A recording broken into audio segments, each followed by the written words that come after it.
오늘 본문인 사도행전 2장은 크게 세 개로 나눌 수가 있어요. 13절까지에서는요, 성령께서 강림하신 사건을 다루고 있고요. 그리고 36절까지 좀 길지요. 여기는 이 사건에 관련된 베드로의 증언, 설교가 등장합니다. 그리고 마지막 이 절까지에서는요, 이 증언을 드렸던 사람들이 보인 반응, 그리고 그들의 이후의 삶에 대해서 증거하고 있어요. 오늘은 이 13절까지의 내용을 살펴보겠습니다. 자, 우리가 1절부터 4절까지의 내용을 함께 읽었었는데요. 어떤 사건이 벌어졌죠? 오순절 성령 강림. 바로 그 사건이 벌어진 겁니다. 교회 다니는 사람이라면은 한 번쯤은 들어봤을 만한 그 이야기죠. 이 세 단어로 구성되어 있죠. 오순절, 성령, 강림. 이 세 단어의 조합인데 이 말은요, 오순절에 성령께서 강림하셨다라는 말을 줄여서 표현한 것입니다. 성령님은 하나님 아버지께서 예수님 믿는 제자들에게 보내주시는 그분의 최고의 선물이다. 그렇게 말씀을 드렸지요. 강림이라고 하는 말은 위에서 아래로 내려온다라는 그 의미가 있지요. 자, 성령님이 제자들에게 강림하신 때가 언제다라고 말씀합니까? 오순절이다라고 그렇게 얘기를 해요. 자, 성부 하나님께서 성자 예수님을 보내신 날을 뭐라고 하지요?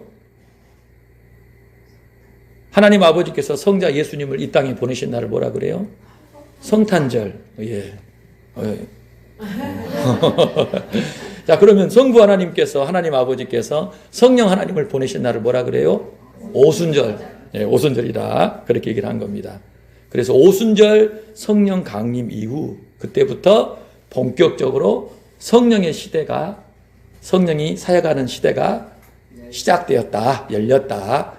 그렇게 보면 되겠습니다. 그러면 성령님께서는 혼자만 일하시냐라고 할 때 성부와 성자께서 함께 하시되 본격적인 사역은 성령께서 행하시는 것이지요. 예수님이 이 땅에 오셔서 사역하실 때 예수님만 사역하셨습니까? 아버지가 함께 계시고 성령이 도우셨잖아요. 마찬가지로 이 성령의 강림 이후도 성령이 본격적으로 사역하시되 성부와 성자께서 함께 하시는 거예요. 그래서 성부, 성자, 성령은 늘 함께 하시고 함께 일하시고 협력하시는 하나님이시라는 사실 기억하시길 바라요. 자, 제자들은요, 성령께서 오순절에 임하실 줄 알았을까요? 몰랐을까요? 몰랐을 것입니다. 약속 믿고 열심히 기도하는 중에 성령께서 임하셨는데요. 그날이 오순절이었던 것입니다. 그래서 제자들은 고민했을 법해요. 왜 아버지께서 약속하신 성령이 다른 날도 아닐 오순절에 임하셨을까? 그런 생각을 했을 법하지 않습니까? 충분히 그 생각을 했을 거예요.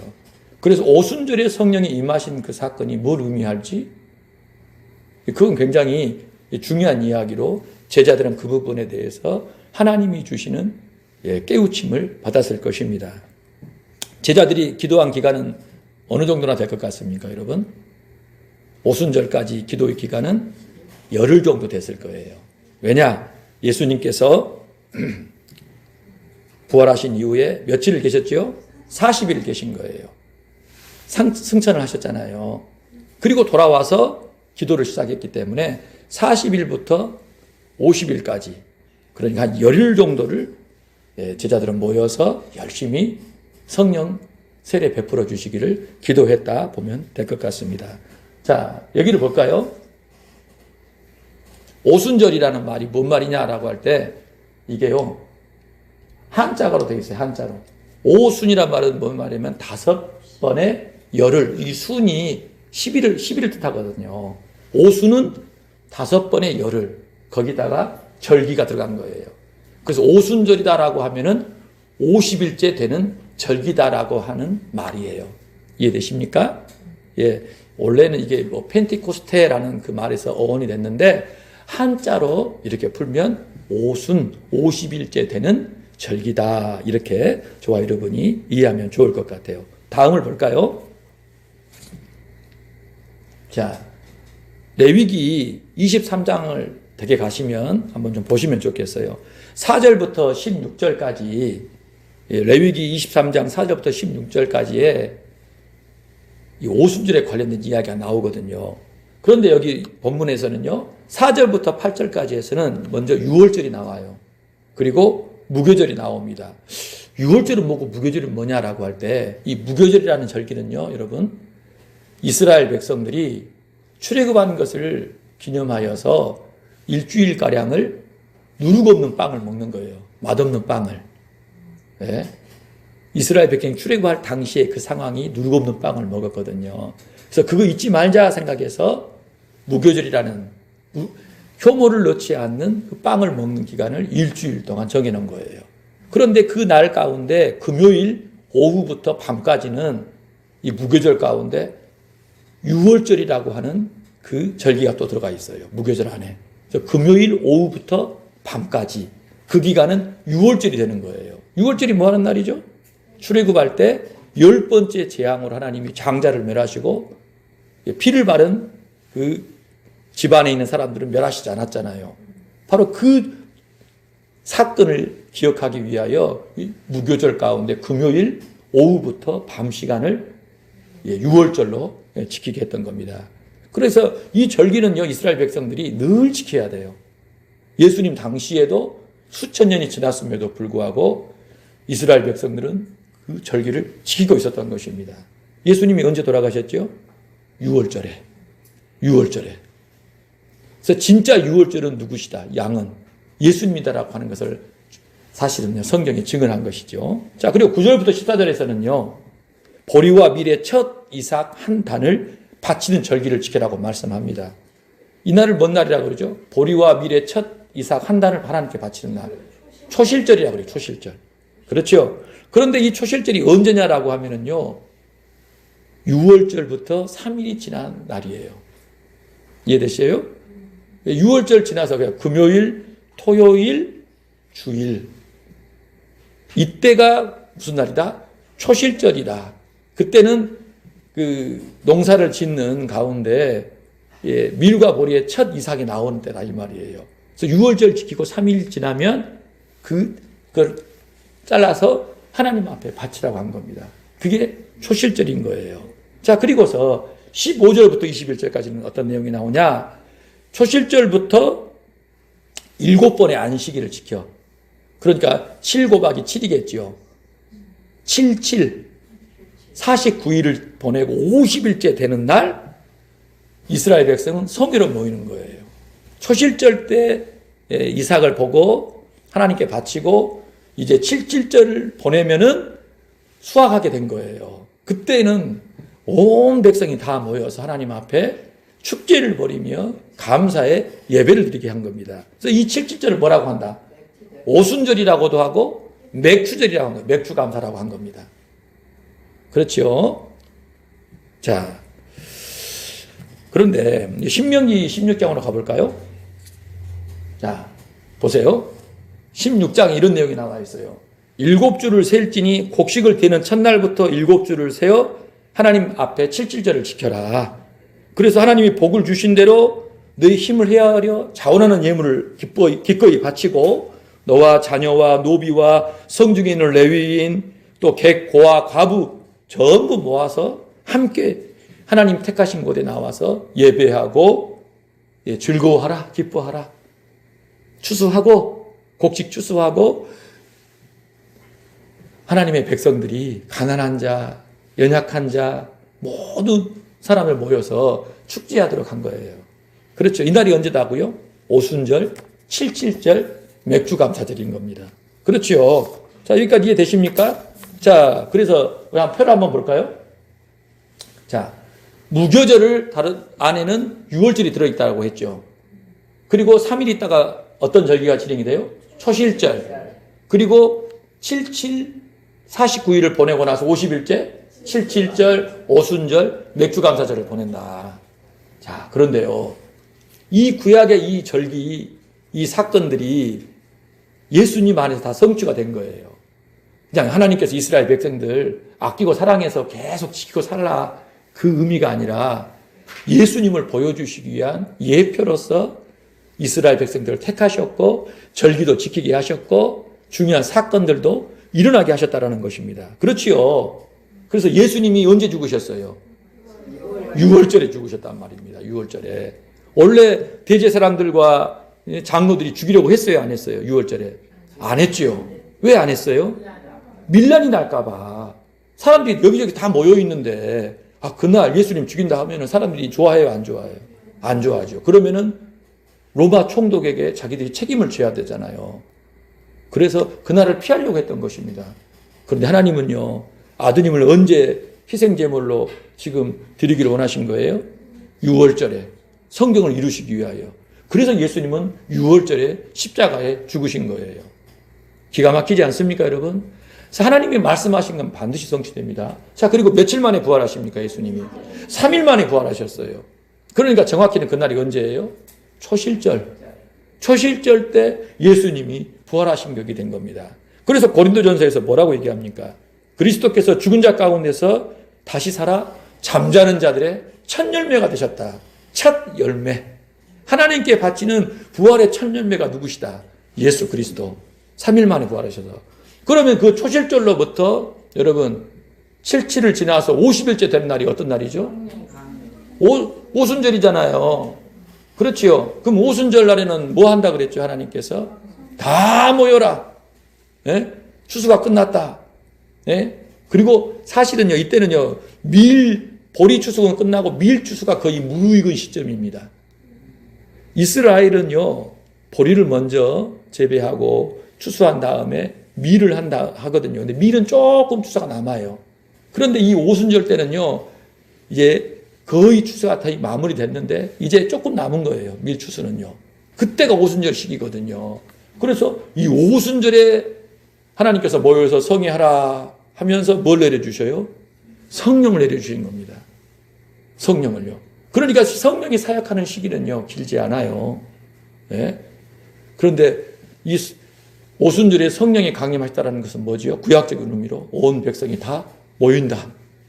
예? 너와 내 자녀와 노비며 레위인이고 객과와 고아와 과부 등등 다 모여서 하나님 앞에 예배하고 기뻐하며 축제하는 날이다라는 거예요. 그래서 본격적으로 성령에 의해서 하나님의 백성들이 불러 모아지는 대추수가 마무리되는 그 시점을 알리는 그 사인이 사실은 뭐예요? 오순절 성령 강림이라는 겁니다. 자, 이 성경 구절을 볼까요? 자, 참고하시면 좋겠는데, 자, 우리 고린도전서 같이 한번 읽어봅시다. 그러나 이제 그리스도께서 죽은 자 가운데서 다시 살아 잠자는 자들의 첫 열매가 되셨다. 골로새서 볼까요? 그는 몸인 교회의 머리이시라. 그가 근본이시요 죽은 자들 가운데서 먼저 나신 이시니 이는 친히 만물의 으뜸이 되려 하심이라. 요한계시록 볼까요? 충성된 증인으로 죽은 자들 가운데서 먼저 나시고 땅의 임금들의 머리가 되신 예수 그리스도로 말미암아. 이 사건들을 보니까요, 골로새서에서는 뭐라고 얘기해요? 교회의 머리시다. 누가요? 예수님이. 그러니까 예수님과 교회는 한 몸이라는 거예요. 그렇죠? 예수님을 믿는 모든 사람은 예수님과 한 몸이 되어 하나님께서 지으실 새하늘 새 땅에 참여하는 겁니다. 예수님이 먼저 부활하시고 이후에 다시 오실 때 우리도 부활하게 될 터인데, 그때에는 새하늘 새 땅에서 영광 가운데 참여할 것이다. 그렇게 말씀합니다. 요한계시록에서는 뭐라고 하죠? 죽은 자들 가운데서 먼저 나셔서 땅의 임금의 머리가 되셨다는 겁니다. 아멘. 지금 이 세상은 누가 다스리고 있다고요? 예수 그리스도. 어디에서요? 하나님 우편에서, 하늘 보좌에서 예수 그리스도가 다스리십니다. 승천하시자마자 하나님의 명령에 의거하여 오순절에 성령을 보내신 거예요. 무슨 얘기입니까? 추수의 시작이라는 거예요. 본격적인. 하나님의 백성들을 온 세상 모든 곳에서 다 불러 모으시는 일이 이제 진행되고 있음을 알려주신 것입니다. 아멘. 그러니까 여러분, 세상을요, 이 세상의 이야기 속에 묻혀가지고 쫓아가면 안 됩니다. 그럼 큰일 나요. 죄 가운데 멸망할 수밖에 없습니다. 지금 성령이 오셨다라는 것, 오순절에 성령이 강림하셨다라는 것은 이 하나님의 역사가 거의 완성식이라는 거예요. 복음이 땅끝 모든 민족에게 전파되어 이제 추수할 자들을 다 거두고 계신다는 의미이기 때문에 그 믿음에 참여하는 저와 여러분이 되어야 되고요. 가까이 있는 사람들을 그 믿음을 빨리 이끌어야 되는 것이 중요한 사명인 줄 믿습니다. 여러분 성경을 읽어보면요. 구약과 신약에 중대한 봉우리가 있어요. 산으로 치면 양대 산맥이 있습니다. 높이 솟은 중요한 사건이 두 개가 있어요. 구약의 중요한 사건은요. 시내산에서 율법 받은 사건입니다. 신약의 중요한 사건은요. 오순절 성령 강림 사건이에요. 그런데 학자들이 연구해 보니까요. 이 두 사건이 동일한 절기에 일어났다는 겁니다. 오순절이 일어난 거예요. 그래서 구약 이스라엘은 그 오순절 시기에 하나님께서 강림하사 율법을 주신 겁니다. 그렇지요? 그리고 신약의 교회는요. 예수께서 승천하시고 오순절에 성령을 주신 겁니다. 그렇지요? 여러분 이 사실을 잘 알아야 돼요. 구약 이스라엘이 십계명을 받음으로 하나님의 정식적인 백성이 되었지요. 그렇지요? 신약의 교회는요. 성령이 강림하심으로 하나님의 백성으로 신약의 교회가 출범하게 되었다. 그렇게 볼 수 있는 거예요. 자, 출애굽기 19장을 볼까요? 이스라엘 백성이 시내산에 도착했을 때 하나님께서 그들에게 하신 말씀입니다. 같이 한번 읽어봅시다. 세계가 다 내게 속하였나니 너희가 내 말을 잘 듣고 내 언약을 지키면 너희는 모든 민족 중에서 내 소유가 되겠고 너희가 내게 대하여 제사장 나라가 되며 거룩한 백성이 되리라. 내 말 잘 듣고 내 언약 지키면 내가 이렇게 너희를 삼겠다라고 말씀하셨죠. 하나님의 말을 잘 듣고 언약을 잘 지키는 게 뭐예요? 십계명입니다. 그렇죠. 율법의 모든 내용은 사실 십계명을 다루고 있거든요. 우리가 예배 때마다 마태복음 22장에 예수님께서 가르쳐 주신 그 말씀을 함께 읽고 있지 않습니까? 율법이 가르치는 게 뭐냐? 율법과 선지자의 강령이라는 것은요, 매달려 있는 거예요. 모든 율법들이. 두 계명에 매달려 있는 거예요. 하나님을 마음을 다하여, 목숨을 다하여, 뜻을 다하여 사랑하는 것과 이웃을 자신과 같이 사랑하라는 것. 여러분, 그게 십계명입니다. 1계명부터 4계명까지가 하나님 사랑, 5계명부터 10계명까지가 이웃 사랑에 대한 이야기인 거예요. 그래서 십계명을 주셨다는 것은 하나님의 정식 백성이 되었다는 것입니다. 마찬가지로 오순절에 하나님께서는 성령을 부어주심으로 이제 성령을 받은 자들이 하나님의 정식 백성이 되었다는 것이고 그들에게 권능을 주셔서 하나님의 백성 삼는 일에 충성하라고 말씀하신 것입니다. 할렐루야. 아멘. 자, 에레미야로 가볼까요? 에레미야 31장의 이 말씀, 31장 31절로 34절의 말씀을 새 언약이라고 얘기합니다. 새 언약. 이 내용이 뭐냐면요. 하나님께서 이스라엘과 새 언약을 맺으시겠다라고 합니다. 왜 맺으십니까? 그러면 옛 언약이 있었다는 얘기네요. 옛 언약이 뭐예요? 시내산에서 맺은 언약입니다. 그 언약을 하나님께서 파기하시겠대요. 하나님이 파기한 게 아니라 사실은요. 이스라엘이 파기한 거예요. 왜? 하나님이 남편이 됐는데도 불구하고 그 언약을 깨뜨렸기 때문에 언약이 쓸모가 없었기 때문에 하나님이 새 언약을 맺으시겠다라고 말씀하신 겁니다. 그래서요. 새 언약이 뭐냐라고 하면은요. 그 율법의 내용이 바뀌는 게 아니라 여러분 잘 들으세요. 율법의 내용, 십계명의 그 내용을 바꾸시는 게 아니에요. 새 언약이라는 것은. 뭘 바꿔요? 기록한 판을 바꾸는 거예요. 내용은 똑같은데 돌판에다가 그것을 써서 주냐 아니면 사람의 마음판에다가 새겨서 주냐가 바뀌는 거예요. 내용은 똑같으나 내용을 기록한 그 판을 바꾸는 것이 새 언약인 거예요.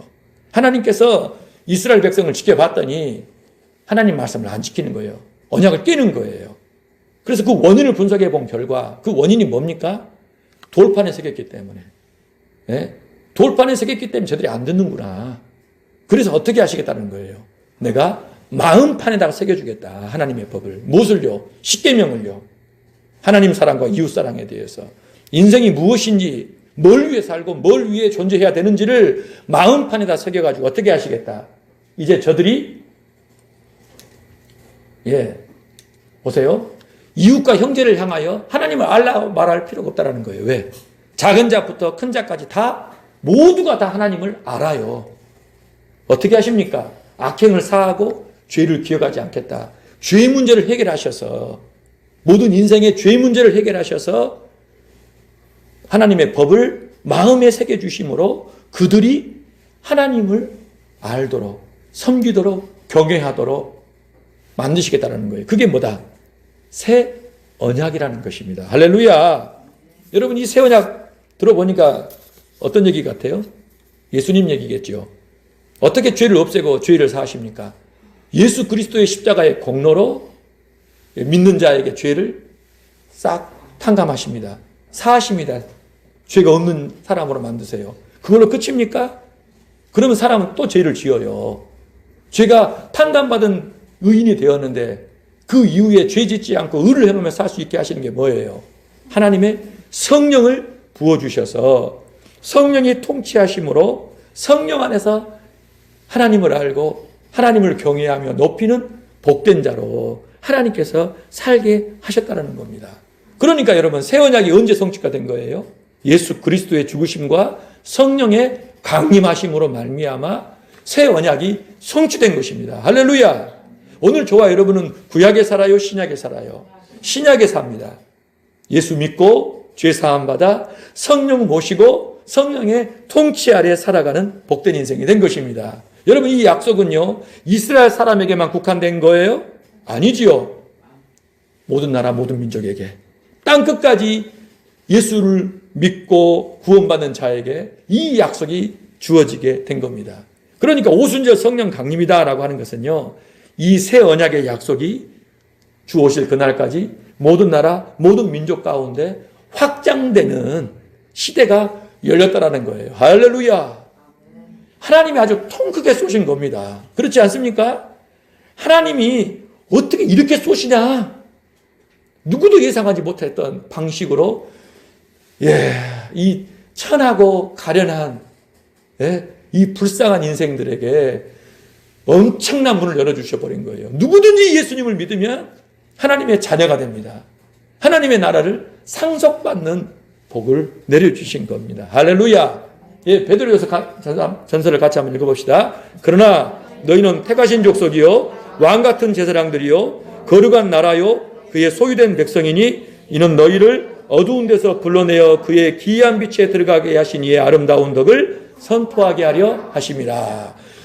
출애굽기 그 19장에 나왔던 십계명 주실 때 주셨던 그 이스라엘에게만 국한됐던 그 축복의 소문이 누구에게?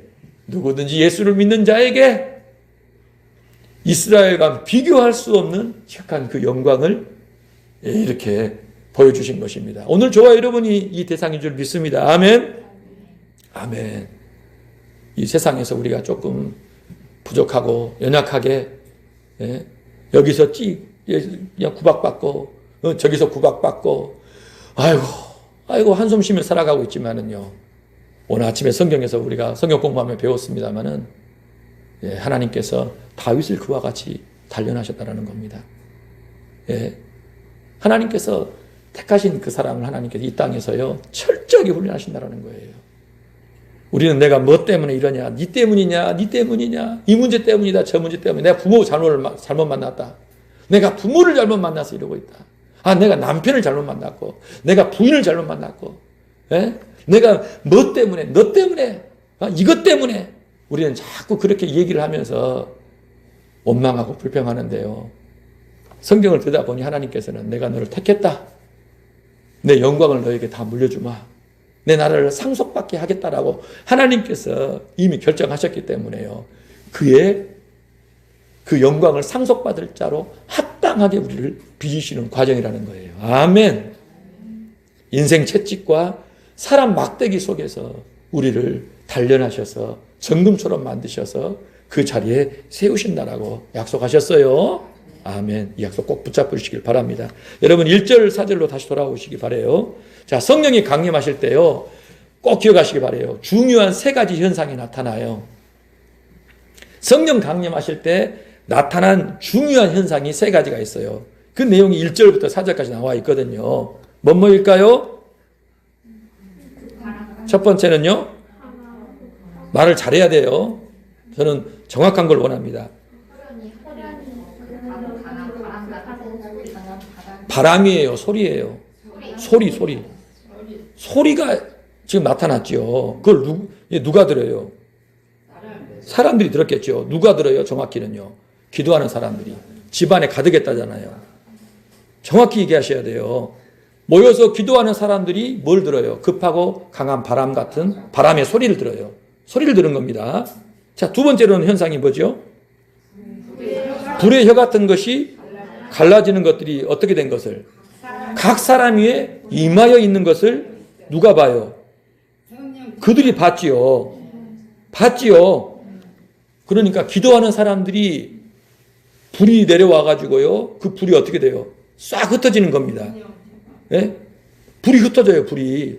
짧게 나뉘어져 가지고 120명 정도 모여 있는 그 사람들 머리 위에 각 하나씩 그 불이 임하여 있는 걸 본 겁니다. 맞지요? 그렇게 봐야 맞습니다. 예? 이게 각인이 기도하는 사람들이 다 본 거예요. 누구에게는 불이 있는지 없는지, 불 없는 사람이 있었어요, 없었어요? 없이 불이 내려와서 나뉘어진 그 불이 불의 혀 같은 모양으로 이렇게 사람 위에, 각인 위에 임하여 있는 것을 서로 본 거예요. 저 사람 위에 불이 임하여 있는 거예요. 그렇지요. 이게 두 번째 현상이었어요. 세 번째가 뭐지요? 그 사람들이 성령의 충만함을 받아가지고 누가 말하게 함을 따라, 성령이 말하게 하심을 따라 뭐를 했어요? 다른 언어로 말하기를 시작했다. 이걸 이제 과거 성경에서는 방언이라고 했는데 여기서는 다른 언어라고 표현되어 있어요. 그렇지요. 자, 세 가지 현상이 있었어요. 첫 번째로는 뭐다? 바람 소리가 들렸다. 집에 가득했다. 그들이 모여있던 곳에. 두 번째로는요. 불이 임하여 각 사람 위에 나뉘어서 불의 혀 같은 것이 임해 있었다. 그렇지요. 서로 그걸 본 거예요. 그러니까 듣고 봤어요. 바람 소리도 들었고 불도 봤단 말입니다. 세 번째로는요. 입으로 다른 언어로 말을 한 거예요. 그렇지요. 그런데 다른 언어로 뭘 얘기했다라고 합니까? 네? 11절을 보세요. 하나님의 큰 일을 말했다. 하나님의 큰 일을. 여러분, 하나님의 큰 일이 뭐다냐 하겠지만 여러분, 이건 사실은요, 관례로 시편에 나와 있는 시편 후반부 있잖아요. 예?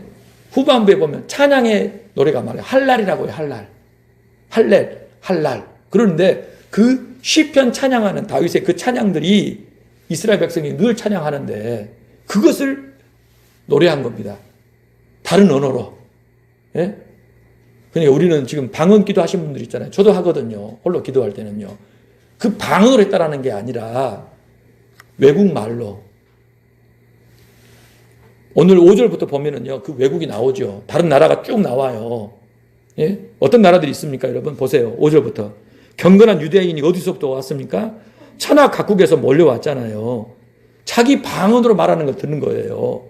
그랬을 때 우리가 나온 것을 바데인, 메데인, 엘람인, 메소포타미아, 유대, 갑바도기아, 본도, 아시아, 부르기아, 밤빌리아, 애굽, 군에 가까운 리비아 여러 지방에 사는 사람들, 로마로부터 온 나그네, 유대인과 유대계에 들어온 사람들, 그레데인, 아라비아인들. 식사하실 때 저기 지도를 한번 보시면 되겠는데, 여러분 이스라엘 밖에 있는 세상에서 지중해를 둘러싼 그 일대로부터 저기 동쪽에 있는 지역까지 또 남쪽에 있는 아라비아 지역에서까지 유대인들이 다 몰려온 거예요. 하나님을 경외하는 유대인들이 절기를 지키려고 몰려든 겁니다.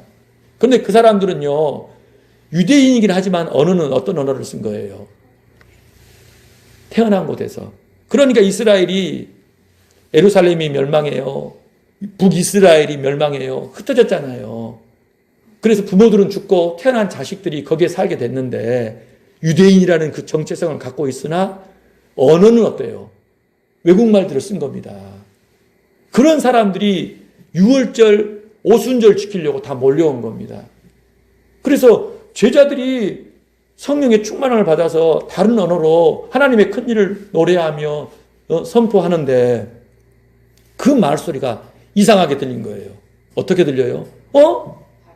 야, 내가 사는 곳, 난곳 방언이라고 표현돼요. 난곳 방언. 내가 태어난 곳에 방언, 그 말들이 들리네? 예루살렘에 왔는데 말입니다.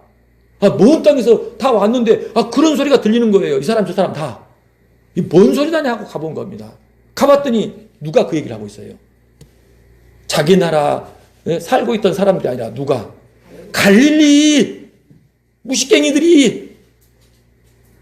내 나라 말은 들어보도 못했을 사람들이 그 말로 이야기하는 걸 보고 더 놀라버린 겁니다. 이 뭔 일이 돼, 뭔 일이 돼. 깜짝 놀라버린 거예요. 누가 말하게 하심을 따라? 성령께서 말하게 하심을 따라. 왜? 성령의 충만함을 받으니까요. 성령이 휘어잡아서 마음껏 쓰시니까 그 사람들의 언어까지도 배우지도 않았고 들어본 적도 없는 말들을 하면서 시편의 찬양을 한 거예요. 그게 왜 그랬을까요, 여러분? 들을 자가 있기 때문에. 다른 나라 말로 하나님의 큰 일을 말하는 것을 들어야 될 사람이 있다라고 판단하셔서 성령께서 하신 거예요. 왜 듣게 하시는 거예요? 그 사람들로 하여금 예수 믿게 하려고. 예? 흩어져 있는 땅에 살고 있는 그 사람들 예수 믿게 하려고, 죄사함 받게 하려고, 성령 모시고 하나님의 백성을 삼기 위하여 성령께서 충만하게 임하셔서 120명의 사람들을 완전히 사용하셔서 그렇게 행하신 겁니다. 그러니까 여러분, 오순절 성령 강림 사건은요, 그 초점이 어디 있는 거예요? 사도행전 1장 8절에 있는 거예요. 예? 오직 성령이 너에게 임하시면 너희가 권능을 받고 예루살렘과 온 유대와 사마리아와 땅끝까지 이르러 내 증인이 되리라. 성령이 임하시는 목적이 어디 있다라고요? 추수하는 거예요. 영적인 추수. 어디까지? 땅끝까지. 예루살렘을 중심으로 하여서 온 세상에 예수 생명의 복음이 전파되는 것. 들어야 될 자리 다 듣고 하나님의 나라에 참여하는 것을 위하여 오순절 성령께서 본격적으로 임하셨고 지금 그 역사가 오늘까지도 진행되고 있는 것입니다. 할렐루야. 그러니까 오순절 성령 강림 사건에 대해서 잘 이해해야 한다는 거예요. 잘못 이해하면 안 됩니다. 자, 바람에 대한 부분을 한번 살펴볼까요? 바람이라는 것, 급하고 강한 바람 소리가 들렸는데요. 이게 뭐냐? 성령께서 강림하실 때 나타난 소리예요, 소리. 성령이 지금 임하셨다라고 하는 것이 바람 소리로 확인하게 될 수 있어요. 자, 여러분 보세요. 창세기 1장에 보니까요.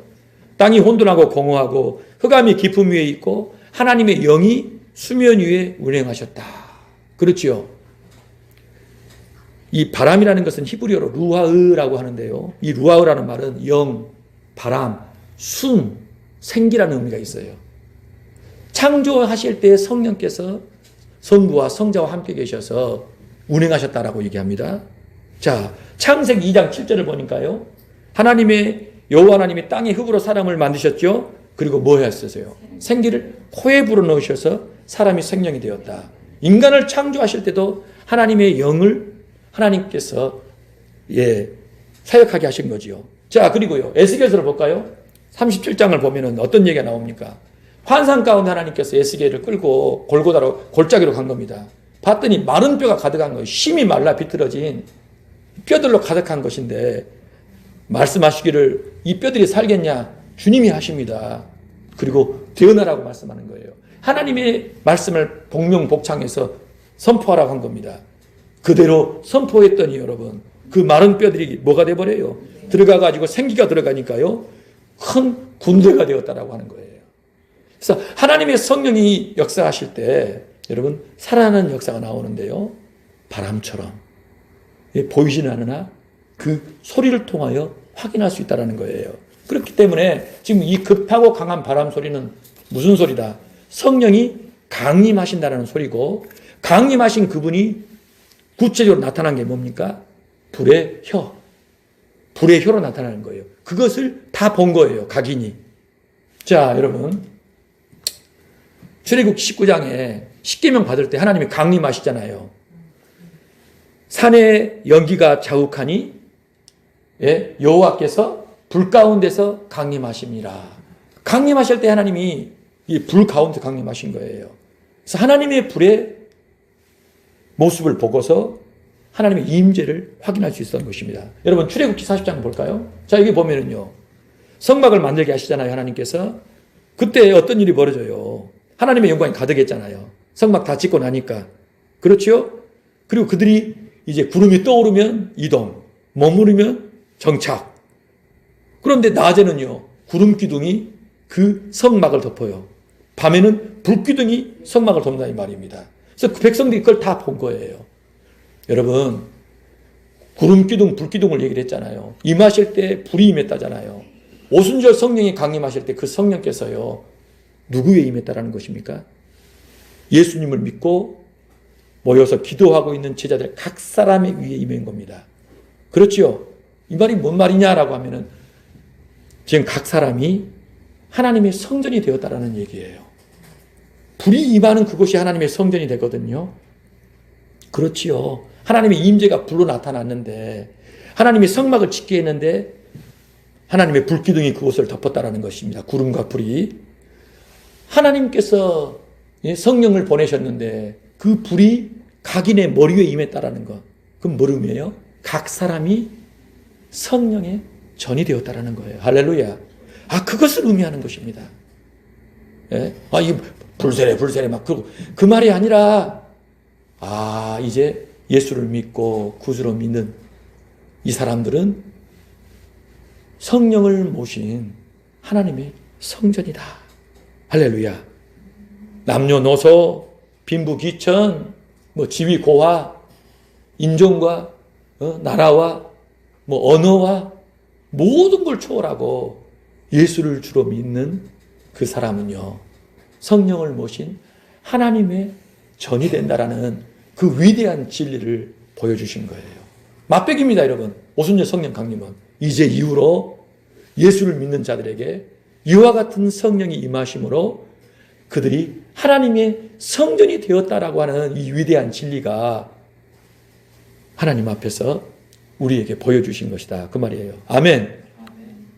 오늘 저와 여러분이 하나님의 성령의 전인 줄 믿습니까? 따라서 한번 해보세요. 나는 하나님의 성전이다. 아멘.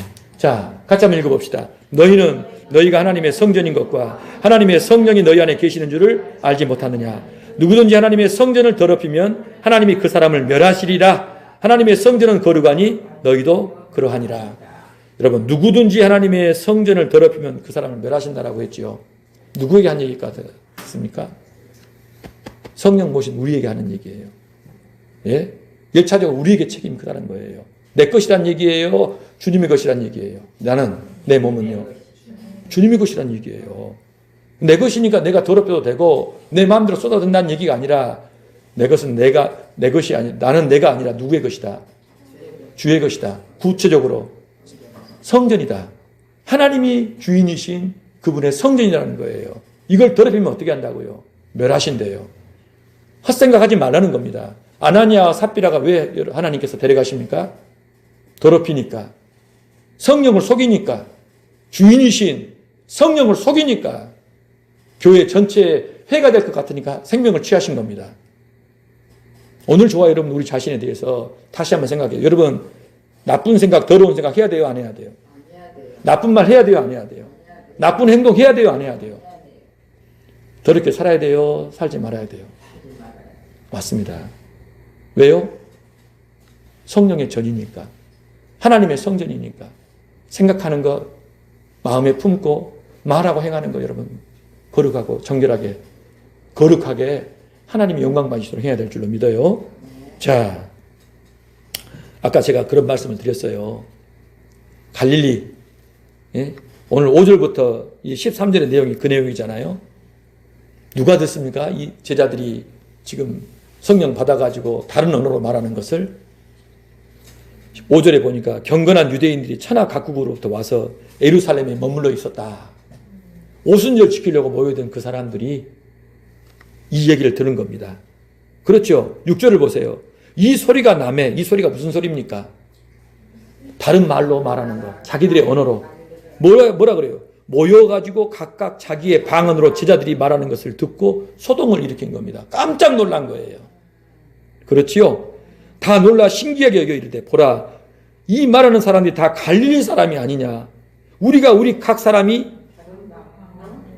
난곳방언으로 그렇지요?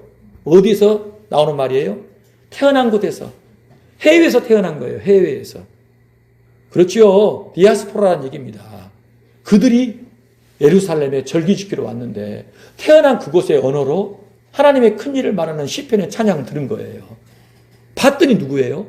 갈릴리 사람들, 무식갱이들, 무식한 어부들이라는 거예요. 이 어찌 이런 일이 있을 수 있는가 이 말이 놀라지 않겠습니까 여러분? 네? 영어를 배워본 적이 없는 사람이 막 영어를 유창하게 얘기를 해버려요. 막 독일어를 해버리고 프랑스어하고 러시아어, 중국어하고 일본어하고 아프리카어를 막 한다고 생각해 보세요. 충격이겠죠. 봤더니 누가 하고 있는 거예요? 언어에 대해서 전혀 배워보지 못한 사람들이 했다라는 겁니다. 성령께서 그렇게 사용하신 거예요. 왜 사용하셨다고요? 천하 각국으로서 모인 사람들에게 뭘 듣게 하려고? 예? 뭘 듣게 하려고? 예수의 복음을 듣게 하려고. 베드로가 이제 다음 주에 설교를 합니다.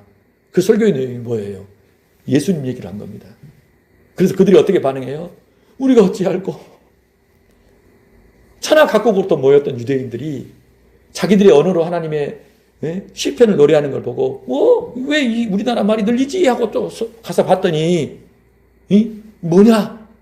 베드로와 11 사도가 일어나가지고 예수 그리스도에 관련된 구약의 이야기를 선포한 겁니다. 그들이 깊이 마음에 찔려서 어찌할꼬? 예수 그리스도 이름으로 죄사함 받고 세례 받아라. 성령을 받아라. 그래서 그들이 모인 무리와 함께 예수의 제자가 된 겁니다. 몇 명이 돼요? 3,000명이. 3,000명이. 베드로가 뭐 했습니까, 여러분? 주의 명령 따라 순종해서 행했더니 그 역사적인 사건이 일어났던 겁니다. 여러분, 근데 그걸로 시작입니다. 박해도 일어납니다. 환란도 일어납니다. 복잡한 문제들이 많이 터지는데요. 하나님께서는 이 교회를 어떻게 하세요? 흩으십니다. 흩으셔. 어디로 흩으셔요? 땅 끝으로. 모든 나라, 모든 민족으로. 그래서 오늘 우리에게까지 복음이 선포되었다는 것입니다. 자, 마태복음 28장을 같이 한번 읽어봅시다. 예수께서 나와 말씀하여 이르시되 하늘과 땅의 모든 권세를 내게 주셨으니 그러므로 너희는 가서 모든 민족을 제자로 삼아 아버지와 아들과 성령의 이름으로 세례를 베풀고 내가 너에게 분부한 모든 것을 가르쳐 지키게 하라. 볼지어다 내가 세상 끝날까지 너희와 항상 함께 있으리라 하시니라. 마가복음 볼까요? 같이 한번 읽어봅시다. 또 이르시되 너희는 온 천하에 다니며 만민에게 복음을 전파하라. 믿고 세례를 받는 사람은 구원을 얻을 것이요 믿지 않는 사람은 정죄를 받으리라. 믿는 자들에게는 이런 표적이 따르리니 곧 그들이 내 이름으로 귀신을 쫓아내며 새 방언을 말하며 뱀을 집어올리며 무슨 독을 마실지라도 해를 받지 아니하며 병든 사람에게 손을 얹은 즉 나으리라 하시니라. 누가복음 볼까요?